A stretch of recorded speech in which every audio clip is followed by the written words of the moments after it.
धीमहि धियो यो न प्रचोदयात्। ॐ भूर्भुवस्सुवः तत्सवितुर्वरेण्यं भर्गो देवस्य धीमहि धियो यो न प्रचोदयात्। ॐ भूर्भुवस्सुवः तत्सवितुर्वरेण्यं भर्गो देवस्य धीमहि धियो यो न प्रचोदयात्। ॐ भूर्भुवस्सुवः तत्सवितुर्वरेण्यं। जय श्री राम, जय श्री राम। द्विचत्वारिंशः सर्ग। राजा दशरथ का पृथ्वी पर गिरना, श्री राम के लिए विलाप करना, कैकेयी को अपने पास आने से मना करना और उसे त्याग देना, कौशल्या और सेवकों की सहायता से उनका कौशल्या के भवन में आना और वहां भी श्री राम के लिए दुख का ही अनुभव करना। यावत तु निर्यत्सत्स रजो परम दर्शत नैवेक्ष्यः कुवरस्तहाद संजहार चक्षुषी। वन की ओर जाते हुए श्री राम के रथ की धूल जब तक दिखाई देती रही तब तक इक्ष्वाकु वंश के स्वामी महाराज दशरथ उधर से अपनी आंखें नहीं हटाई। यावद राजा प्रियम पुत्रम पश्यन् धार्मिकम तावद व्यर्थ व्ययास्य धरणाय पुत्र दर्शने। वे महाराज अपने अत्यंत धार्मिक प्रिय पुत्र को जब तक देखते रहे तब तक पुत्र को देखने के लिए उनका शरीर मानो पृथ्वी पर बढ़ रहा था। वे ऊंचे उठ उठकर उनकी ओर निहार रहे थे। न पश्यति राजोपस्य यदा रामस्य भूमिप तदार्धश्च निषण्णश्च अपाद धरणी तले। जब राजा को श्री राम के रथ की धूल भी नहीं दिखाई देने लगी तब वे अत्यंत आर्त और विषादग्रस्त हो पृथ्वी पर गिर पड़े। तस्य दक्षिण मनवगात कौशल्यः बाहुमंगा परम चास्य वगात पार्श्वः कैकेयी सा सुमध्यमा। उस समय उन्हें सहारा देने के लिए उनकी धर्मपत्नी कौशल्या देवी दाहिनी बाह के पास आई और सुंदरी कैकेयी की उनके वाम भाग में जा पहुंची। ताम नयेन च संपन्नो धर्मेण विनयेन च उवाच राजा कैकेयी समीक्षय व्यथितेन्द्रिय। कैकेयी को देखते ही नय और विनय और धर्म से संपन्न राजा दशरथ की समस्त इंद्रियां व्यथित हो उठी। वे बोल उठे कैकेयी ममाकानि मास प्राकर्षि पावनिश्चये नहि त्वां दृष्टमुच्छामि न भार्या न च बांधवी। पाप पूर्ण विचार रखने वाली कैकेयी, तू मेरे अंगों का स्पर्श न कर, मैं तुझे देखना नहीं चाहता। तो न तो मेरी भार्या है और न बांधवी। ये च त्वां नुजित्वन्ति नाहं तेषां अनत्यमं केवलार्थ परं हि त्वां त्वरक्त धर्मा त्यजाम्यहम्। जो तेरा आश्रय लेकर जीवन निर्वाह करते हैं मैं उनका स्वामी नहीं हूँ और वे मेरे परिजन नहीं हैं। तूने केवल धन में आसक्त होकर धर्म का त्याग कर दिया है, इसलिए मैं तेरा परित्याग करता हूँ। अग्रहण यच्च ते पणिमंगी पर्णव्यम च सतः अनुज्जनामि ततः सर्वमंगले लोके परत्रः च। मैंने जो तेरा पानी ग्रहण किया है और तुझे साथ लेकर अग्नि की परिक्रमा की है, तेरे साथ का वह सारा संबंध इस लोक और परलोक के लिए भी त्याग देता हूँ। भरतेश्चे प्रतीद स्याद राज्यम प्राय द्रव्यम यस्मे च ददाद पितृर्थे मामां तदज्ञ मागत। तेरा पुत्र भरत भी यदि इस विघ्न बाधा से रहित राज्य को पाकर प्रसन्न हो तो वह मेरे लिए श्राद्ध में जो कुछ पिंड या जल आदि दान करे वह मुझे प्राप्त न हो। अध रेणु मुदत्व संबुद्धताभ्य नराधिपम नैवर्तत तदा देवी कौशल्या शोक कर्षिता।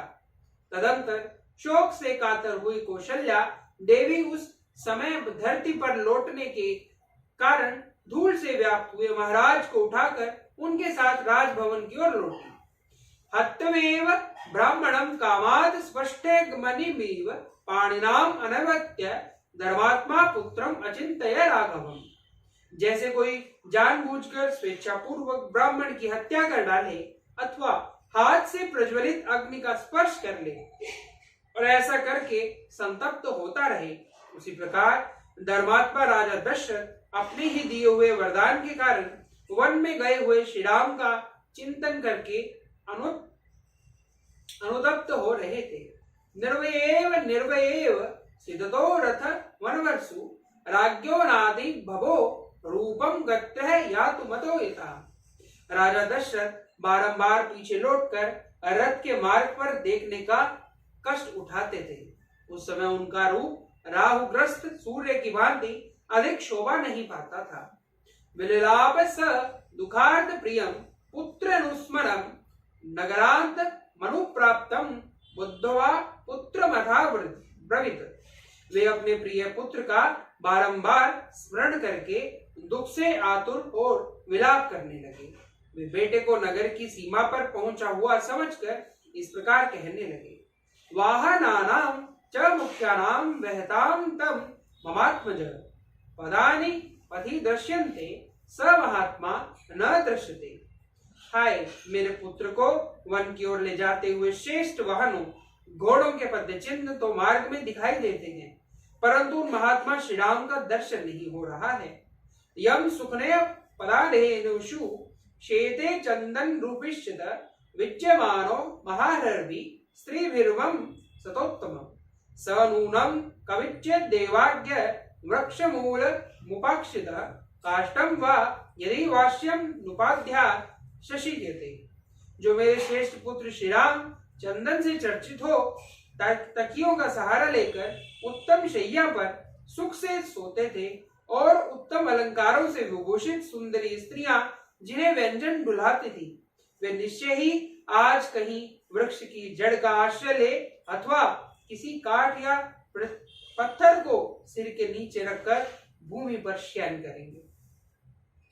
उत्यास्थितः च मेदिन्या कृपण पापुः सुमुगंठत बिलम श्वसन प्रसन्न वंगार केरुण नामिन वर्षभ। फिर अंगों में धूल लपेटे दीन की भांति लंबी सांस खींचते हुए वे उस शयन भूमि से उसी प्रकार उठेंगे जैसे किसी झरने के पास से गजराज उठता है। दृशयन्ति नूनम पुरुषा दीर्घबाहु वनेचरा राम उत्थाय गठन्ते लोकनाद नावृत। निश्चय ही वन में रहने वाले मनुष्य लोकनाथ महाभाऊ श्री राम को वहां से अनाथ की भांति उठाकर ले जाते हुए देखेंगे। सानूनम जनश्रेष्ठा सुता सुख दोचिता कष्टकांग्रण कल्लापन वनक मध्य गमिष्यति। जो सदा दुख भोगने के ही योग्य है, वह जनक की प्यारी पुत्री सीता आज अवश्य ही कांटों पर पैर पड़ने से व्यथा अनुभव करती होगी और वन को जाएगी। अनभिज्ञः वनानां सा नौनम भयत्यमेष्यति स्वस्य पालिन नृत्यति श्रुत्वा गंभीरम रोमहर्षणम। वह वन के कष्टों से अनभिज्ञ है। वहां व्याघ्र आदि हिंसक जंतुओं का गंभीर तथा रोमांचकारी गर्जन तर्जन सुनकर निश्चय ही भयभीत हो जाएगी। स कामा भव केकई विधवा राज्य मावस नहि त पुरुष व्याघ्रम विना जीवित मुत्सहे। अरे कैकई, तू अपनी कामना सफल कर ले और विधवा होकर राज्य भोग। मैं पुरुष सिंह श्री राम के बिना जीवित नहीं रह सकता। इत्येव विलपम राजा जनकोद नाभिसंवृतः अप्रस्नाद इवारिष्टम प्रविवेश गृहोत्पन्न। इस प्रकार विलाप करते हुए राजा दशरथ ने मरघट से नहाकर आए हुए पुरुष की भांति मनुष्यों की भारी भीड़ से घिरकर अपने शोकपूर्ण उत्तम भवन में प्रवेश किया। शून्य चत्व वेश मांता संवत्रः माण वेदिता कलांत दुर्लभ क्राता नात्यः कीर्ण महात्पथान तामेवेक्ष्य पुरीं सर्वान् राम मेना मुच्चनयन् विलपन् पार्षद राजा ग्रहम सूर्यम इवा बंधम। उन्होंने देखा अयोध्यापुरी के प्रत्येक घर का बाहरी चबूतरा और भीतरी भाग भी सूना हो रहा है, क्योंकि उन घरों के सब ओर श्री राम के पीछे चले गए थे। बाजार हाट बंद था।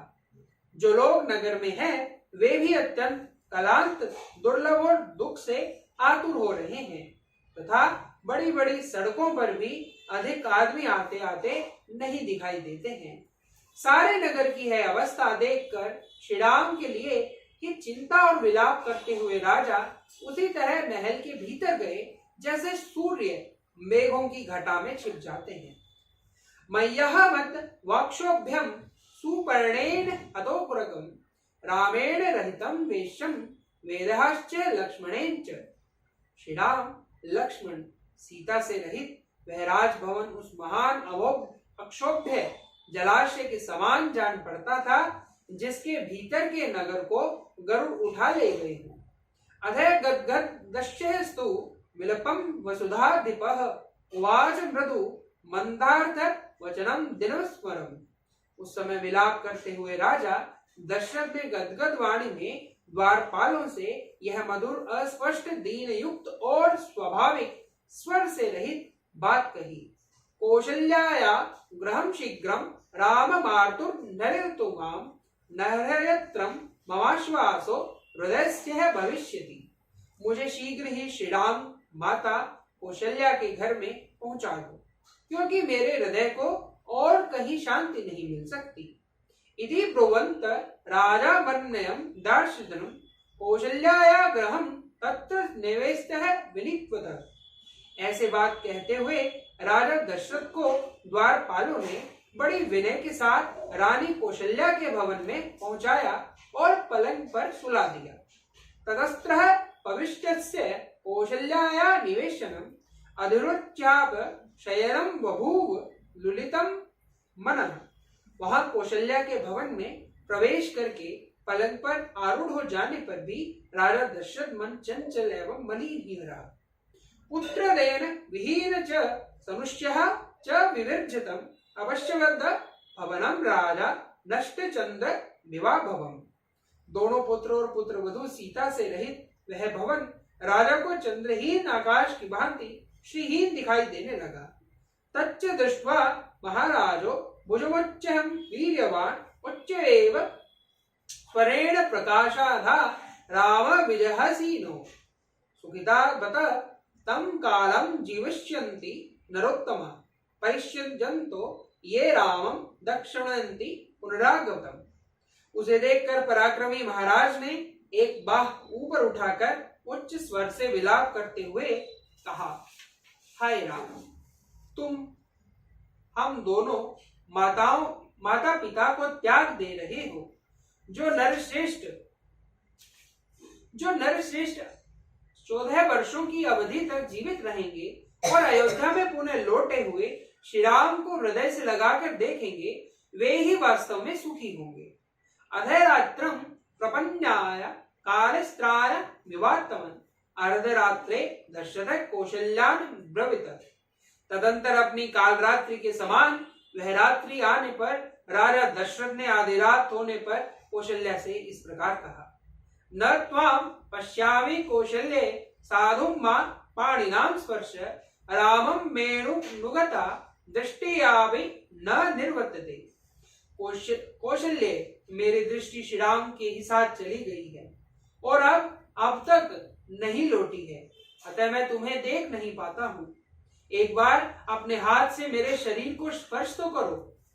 तम राम मेवानुनिच्चयन्त समीक्षे देवी शयने नरेन्द्रम उपवो विश्य दिक् कर्मार्थ रूपा विरिष्वयन्त विललाप प्रच्छन्।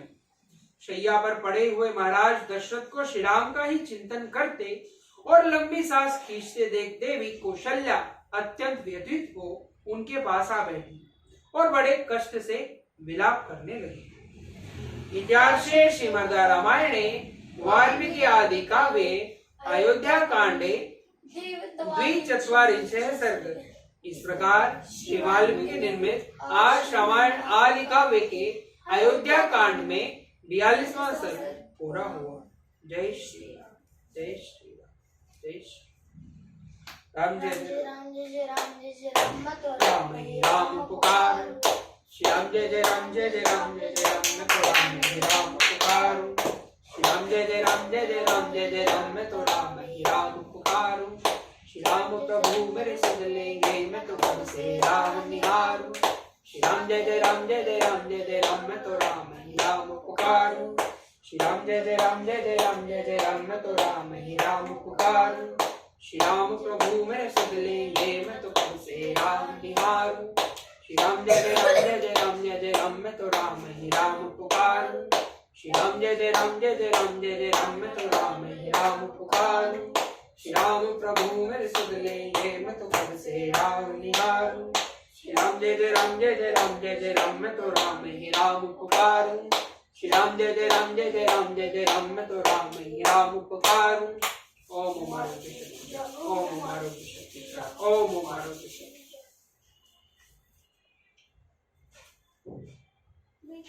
जय बजरंग। बीच में मेरा पेट थोड़ा लगा ऊपर खींच के ये फोन देना। जननी जन्मभूमि स्वर्ग से महान है। जननी जन्मभूमि स्वर्ग से महान है। इसके वास्ते ये तन है मन है और प्राण है। इसके वास्ते ये तन है मन है और प्राण है। तन मन और प्राण है। तन मन और प्राण है। इसके कण कण में लिखा राम कृष्ण नाम है। इसके कण कण में लिखा राम कृष्ण नाम है। हुतात्माओं के रुधिर से भूमि सस्य श्याम है। हुतात्माओं के रुधिर से भूमि सस्य श्याम है। धर्म का ये धाम है सदा इसे प्रणाम है। धर्म का ये धाम है सदा इसे प्रणाम है। स्वतंत्र है यह धरा स्वतंत्र आसमान है। स्वतंत्र है यह धरा स्वतंत्र है यह धरा स्वतंत्र आसमान है। स्वतंत्र है यह धरा स्वतंत्र आसमान है। जननी जन्मभूमि स्वर्ग से महान है। जननी जन्मभूमि स्वर्ग से महान है। इसके वास्ते ये तन है मन है और प्राण है। इसके वास्ते ये तन है मन है और प्राण है। तन मन और प्राण है। तन मन और प्राण है। इसकी आन पर अगर जो कोई बात आ पड़े। इसकी आन पर जो कोई बात कोई आ पड़े। इसके सामने जो जुल्म के पहाड़ हो खड़े। इसके सामने जो जुल्म के पहाड़ हो खड़े। शत्रु सब जहान हो विरुद्ध आसमान हो। शत्रु जब जहान हो विरुद्ध आसमान हो। मुकाबला करेंगे जब तक जान में ये जान है। मुकाबला करेंगे जब तक जान में ये जान है। जननी जन्मभूमि स्वर्ग से महान है। जननी जन्मभूमि स्वर्ग से महान है। इसके वास्ते ये तन है मन है और प्राण है। इसके वास्ते ये तन है मन है और प्राण है। तन मन और प्राण है। तन मन और प्राण है। इसकी गोद में हजारों गंगा यमुना झूमती। इसकी गोद में हजारों गंगा यमुना झूमती। इसके पर्वतों की चोटियां गगन को चूमती। इसके पर्वतों की चोटियां गगन को चूमती। भूमि यह महान है निराली इसकी शान है। भूमि यह महान है निराली इसकी शान है। इसकी जय पताका पर लिखा विजय निशान है। इसकी जय पताका पर विजय लिखा निशान है। इसकी जय पताका पर लिखा विजय निशान है। इसकी जय पताका पर लिखा विजय निशान है। जननी जन्मभूमि स्वर्ग से महान है। जननी जन्मभूमि स्वर्ग से महान है। इसके वास्ते ये तन है मन है और प्राण है। इसके वास्ते ये तन है मन है और प्राण है। तन मन और प्राण है।